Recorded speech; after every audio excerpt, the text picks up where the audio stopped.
The scene is almost too perfect, isn't it? A setting straight out of a fairy tale, with opulent dining rooms and glittering chandeliers. Yet beneath this splendor, the reality is far from magical. The grandeur of Windsor Castle at dusk, with its ornate details and empty banquet tables, sets the stage for a night filled with hidden tensions and unspoken words. St. George's Hall, its long table gleaming under 1,000 candles, hosts the king, the future king, and a guest list of global power. The air is thick with formality and the weight of history. Among the dignitaries, one figure stands out, Rupert Murdoch. His presence is not just a diplomatic gesture, but a bold declaration of the monarchy's shifting alliances. The man whose newspapers invaded royal privacy for decades now sits as an honoured guest, a symbol of the complex dance between power and media.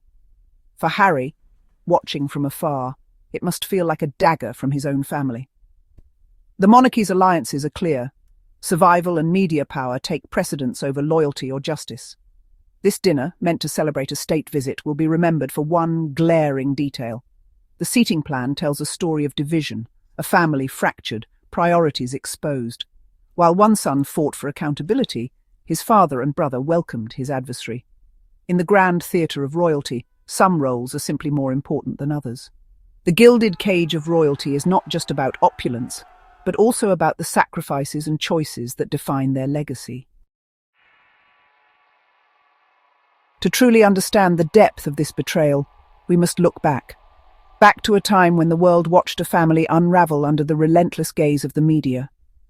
Diana's life was a constant battle against the press, much of it owned and fueled by Murdoch's empire. Every private moment was stolen, every vulnerability exposed, as headlines turned her pain into profit. Her sons, Harry and William, lived that nightmare alongside her, forced to watch their mother hunted, hounded, and ultimately broken by the very cameras that claimed to adore her. For Harry, this wasn't just a chapter in royal history. It was the trauma that shaped his childhood, haunted his dreams, and defined his sense of justice. His lawsuit against newsgroup newspapers was more than a legal battle. It was a promise to his mother, a vow to fight for the justice she was denied, and to protect his own family from the same fate. In court, he stood not just as Prince Harry, the Duke of Sussex, but as Diana's son, demanding accountability from those who had caused so much pain. This was about reclaiming his family's narrative, restoring his mother's dignity, and finding his own sanity in a world that refused to let him heal. The intrusion never stopped, even as he became a husband and father. The cycle threatened to repeat, with new headlines and new victims, his own wife and child. By taking Murdoch's empire to court, Harry drew a line in the sand. He declared, "No more." The era of silence and suffering would end with him. He won, a full apology, a significant payout, and for the first time, a moment of vindication. The world watched as justice, however brief, was served. For a fleeting moment, it felt like justice for his mother, a chance to honour her memory and her struggle. But the celebration was short-lived. The shadows of the past lingered, and the world's attention quickly shifted. The family's response would make that painfully clear, reminding Harry that some wounds are not so easily healed. Harry's fight wasn't just against the press, it was a battle that reached far deeper into the heart of his own family and the traditions that shaped his life. It was against his own family. The people he'd grown up with, who were supposed to protect him, now stood on the other side of the divide. In 2019, after filing his claims, he was summoned to the palace and told to drop the lawsuits. The message was clear and cold, echoing through the gilded halls. The monarchy's image mattered more than his pain. The institution's reputation, they insisted, must come before any personal suffering. Surrounded by tradition and pressure, Harry said no. He stood his ground, even as the weight of centuries pressed down on his shoulders. He refused to sacrifice his principles for a quiet life or appeasement.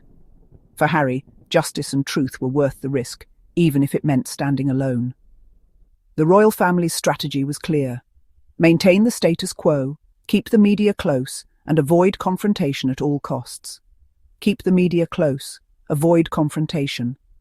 But Harry saw wrongdoers, not just adversaries to be managed. He recognized the harm that unchecked power could inflict. not just adversaries to be managed. He saw a system that protected itself, even at the expense of its own. He chose to stand alone, aware that his decision would come at a personal cost, knowing it would deepen the rift. The isolation was real, and the silence from those closest to him was deafening. The monarchy's relationship with the press is a centuries-old dance, a delicate balance of power, secrecy, and spectacle. One Harry threatened to upend.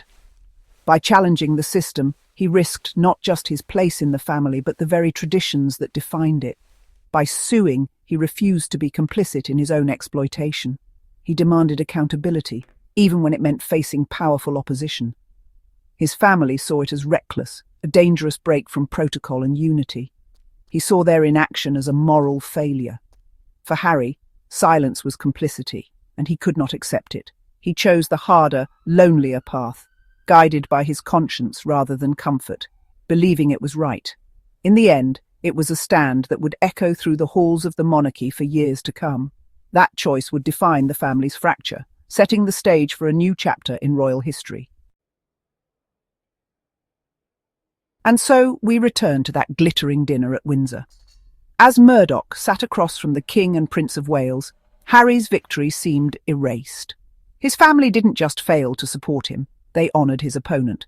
This wasn't a family squabble, it was a public declaration of priorities. The monarchy chose its relationship with a media empire over Harry's well-being. The sight of Murdoch being feted at Windsor is a cold calculation of survival. Windsor Castle, once a family home, became the stage for a global spectacle of rejection. The royal family showed the world, and Harry, that they'd moved on. The warmth for Murdoch was matched by the coldness toward their own son. For Harry, watching from afar, it was the ultimate rejection, a private hurt, transformed into a public wound. The irony at this state dinner is almost too rich. Rupert Murdoch, the anti-establishment media baron, is honoured by the British establishment. The poacher dines with the gamekeepers, power aligning with power. The monarchy needs favourable press. Murdoch enjoys royal legitimacy. Even as President Trump, the guest of honour, sues Murdoch, all grievances are set aside for strategic smiles. Principles are flexible when power is at stake. For Harry, the irony is painful. He won justice, but his family celebrates his adversary. His struggle is rendered meaningless in the monarchy's grand calculus. The system absorbs the blow and carries on, rewarding those who caused harm. Harry's personal victory is overshadowed by the institution's priorities. Justice can be won, but power always gets an invitation to dinner. Try for a moment to see it from the other side. To be king or heir is to carry the weight of a 1,000-year-old institution. Every decision is about the crown's survival, not personal feeling. Placating Murdoch may seem a necessary evil, a price for stability. The monarchy's logic is cold. Sacrifice personal bonds for public duty. Harry's crusade was a liability. Welcoming Murdoch restores the balance. But at what cost? A family is not a corporation. By choosing the institution over their own, they risk hollowing out the monarchy. The price of Murdoch's favour may be the soul of the House of Windsor. The crown is secure, but the family is broken. The impossible choice. Person or persona, family or firm. In the end, the royal family is trapped in a kingdom of images. Their function is to be seen, to project stability and tradition. The dinner at Windsor was a performance, unity between crown and press, not family. This event deepens the chasm between Harry and his family. It confirms his worst fears. The institution protects itself, not its own. Two brothers, once united in grief, now stand on opposite sides of a divide. The monarchy's shrewd move may be seen as heartless by many. The illusion of a fairy tale family is shattered. What remains is a father and heir dining with a media baron, and a son left to contemplate the cost of justice. The power of the press, the demands of the crown, and the fragility of family love laid bare. A truly royal tragedy.